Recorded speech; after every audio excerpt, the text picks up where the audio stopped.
Want to check your laptop's real battery health? First, open Command Prompt and type Powercfg battery report.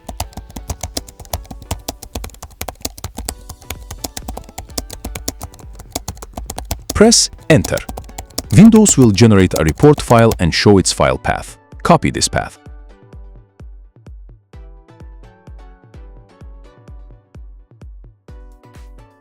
Paste the copied path into the Windows search bar and open the file.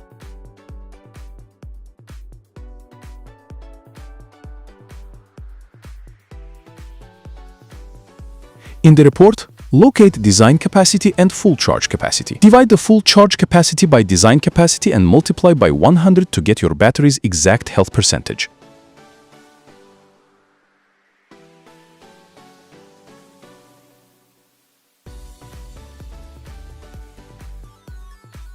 If you found this helpful, don't forget to like, comment, share, and subscribe.